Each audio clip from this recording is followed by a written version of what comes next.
પંચ પરિવર્તનના સંકલ્પ સાથે મહુવા શહેરમાં વિરાટ હિન્દુ સંમેલન યોજાયું હતું. સંતોએ આપ્યું રાષ્ટ્ર નિર્માણનું ભાતું.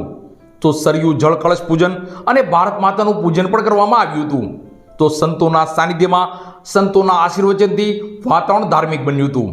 તો સંતોએ સંપ અને સંગઠનનો સંદેશો પણ આપ્યો હતો. મહુવાની પવિત્ર ધરા પર આજે એક ભવ્ય અને ઐતિહાસિક વિરાટ હિન્દુ સંમેલનનું આયોજન કરવામાં આવ્યું હતું. આ સંમેલન માત્ર એક ધાર્મિક મેળાવડો નહીં, પરંતુ હિન્દુ સમાજના સંગઠન, સંસ્કાર અને સંરક્ષણ માટેનો એક મજબૂત મંચ સાબિત થયો હતો. ધર્મની સેવા અને સમુદાયની પ્રગતિના ઉમદા હેતુ સાથે યોજાયેલા આ કાર્યક્રમમાં હજારોની સંખ્યામાં હિન્દુ ભાઈઓ અને બહેનો મોટી સંખ્યામાં ઉમટી પડ્યા હતા. આ સંમેલનનો મુખ્ય ઉદ્દેશ પંચ પરિવર્તન દ્વારા રાષ્ટ્ર નિર્માણનો હતો. કાર્યક્રમ દરમિયાન 5 મુખ્ય વિષય પર ભાર મૂકવામાં આવ્યો હતો, જેમાં પ્રથમ સામાજિક સમરસતા, એટલે કે જ્ઞાતિ જાતિના ભેદભાવ ભૂલી એકતા સ્થાપવી. બીજું, કુટુંબ પ્રબોધન, પરિવારમાં સંસ્કારોનું સિંચન કરવું. ત્રીજું, પર્યાવરણ, એટલે કે પ્રકૃતિનું જતન અને સંવર્ધન. ચોથું, સ્વદેશી, એટલે કે ભારતીય ચીજ વસ્તુઓનો આગ્રહ રાખીને દેશને આત્મનિર્ભર બનાવવો. પાંચમું, નાગરિક કર્તવ્ય, એટલે કે દેશ પ્રત્યેની ફરજોનું નિષ્ઠાપૂર્વક પાલન કરવું. સંમેલનની શુભ શરૂઆત અત્યંત પવિત્ર ગણાતા સરયુ જળ કળશ પૂજનથી કરવામાં આવી હતી. ત્યારબાદ મનમોહક સાંસ્કૃતિક કાર્યક્રમ રજૂ કરવામાં આવ્યો હતો, જેણે ઉપસ્થિત જનમેદનીને મંત્રમુગ્ધ કરી દીધા હતા. બાદ સંતો મહંતોના ઉપસ્થિતિમાં અને તેમના દ્વારા દીપ પ્રાગટ્ય કાર્યક્રમ કરવામાં આવ્યો હતો. આ અવસરે વિવિધ આશ્રમોના સંતનું ભાવભીનું સ્વાગત કરવામાં આવ્યું હતું. તો મંચ પર બિરાજમાન સંતોની વાત કરીએ તો શ્રી મહંત ભારદ્વાજગીરી બાપુ, શ્રી મહંત શિવચેતનગીરી બાપુ, શ્રી યોગાનંદગીરી બાપુ, શ્રી ઓમ રામ બાપુ, શ્રી યજ્ઞેશભાઈ ઓઝા, શ્રી વિનમ્ર મુનિદાસ સ્વામી, મહંત શ્રી રાજુ બાપુ, આ તમામ સંતોએ પોતાના આશીર્વચનમાં જણાવ્યું હતું કે હિન્દુ ધર્મ એ જીવન જીવવાની કળા છે અને સંગઠિત શક્તિનું જ ધર્મનું રક્ષણ કરી શકે છે. પ્રભાવશાળી ઉદ્બોધન દ્વારા યુવા પેઢીને પોતાના વારસા પર ગર્વ કરવા અને રાષ્ટ્રહિતમાં કાર્ય કરવા આહવાન કરવામાં આવ્યું હતું. આ સંમેલનને મહુવા અને આસપાસના વિસ્તારોમાં એક નવી સામાજિક અને આધ્યાત્મિક ચેતના જગાવી છે.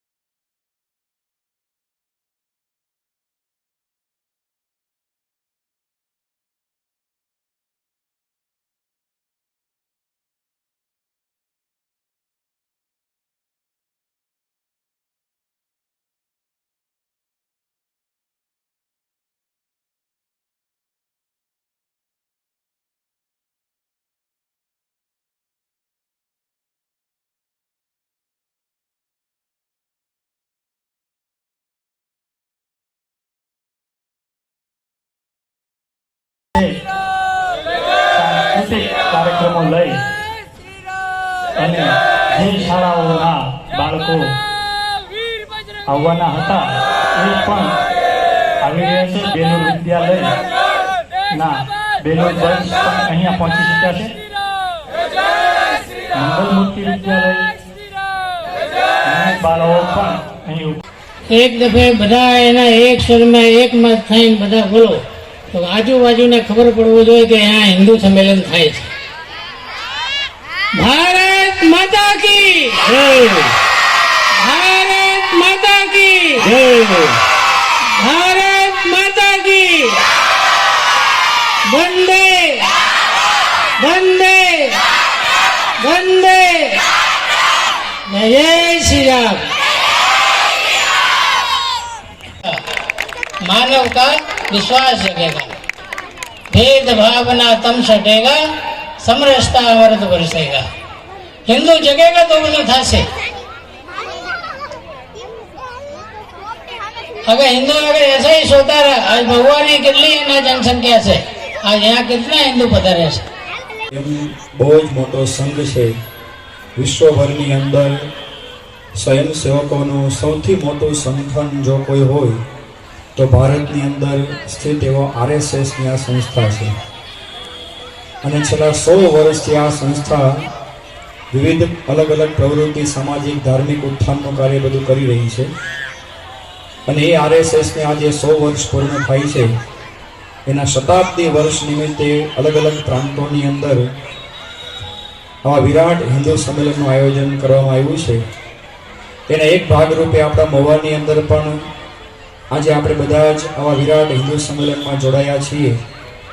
ત્યારે મંચ ઉપર ઉપસ્થિત એવા તમામ સંતગણ, સંત ચરણોમાં કોટી કોટી નમન. જે હિંમત ઉઠાવેલી છે અને રાત દિવસ પ્રવૃત્તિશીલ રહી અને એના માટે ખૂબ બધા પ્રયત્નો કર્યા છે. એટલે સૌ પ્રથમ તો મહુવાના તમામ RSSના સ્વયંસેવકો, બજરંગ દળના સ્વયંસેવકો, વિશ્વ હિન્દુ પરિષદના તમામ સ્વયંસેવકો અમે ખૂબ ખૂબ તાળીઓથી પહેલા ધન્યવાદ આપીએ.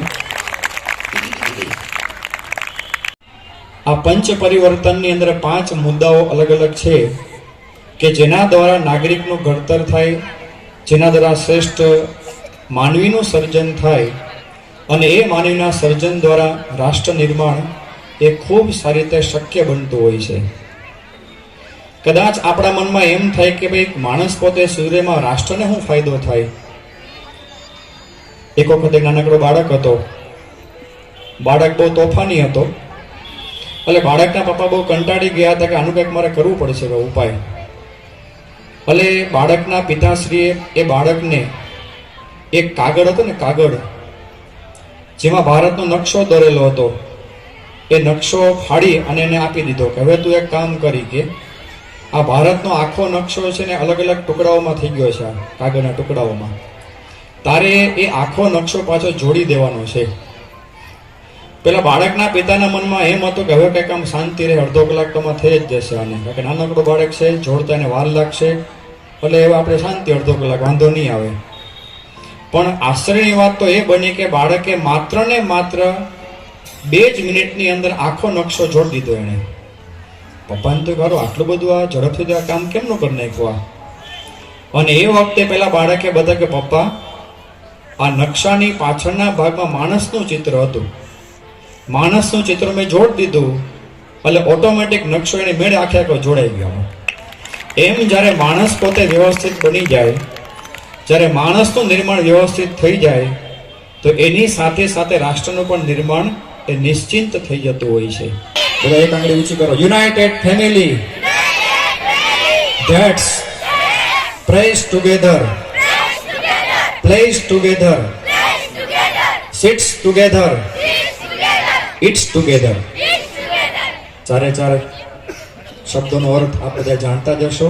ભેગા મળીને પ્રાર્થના કરીએ, ભેગા મળીને રમીએ, એટલે કે ભેગા હળી મળીને રહીએ, આપણે ભેગા મળીને જમીએ અને ભેગા મળીને બેસીએ. એ આજનો મેસેજ લઈને આપણે બધા ખાસ થઈએ. ખાસ તો ભગવાનના ચરણોમાં પ્રાર્થના કરીએ, તમામ સંતોના ચરણોમાં પ્રાર્થના કરીએ કે આપણે બધા જ એક આવા સાચા હિન્દુત્વના માર્ગે આગળ વધી શકીએ અને કુટુંબ પ્રબોધનની અંદર આપણે બધા જ ખૂબ જાગૃત થઈએ. એ ભગવાન દરેકને બળબુદ્ધિ શક્તિ આપે, એ જ ભગવાનના ચરણોની અંદર પ્રાર્થના. આટલા મોટા મહાનગરની અંદર આપણું આ મહાન હિન્દુ સંમેલન થતું હોય, એમાં વિચારોથી ક્યારે અલગ ન થતા. વિષય બદલી નાખો પણ વિચારો એક રાખો. એક પક્ષની અંદર પણ વિચારોનો ડિફરન્ટ થશે તો તમે તમારી કાર્યની સિદ્ધિ નહીં લઈ શકો.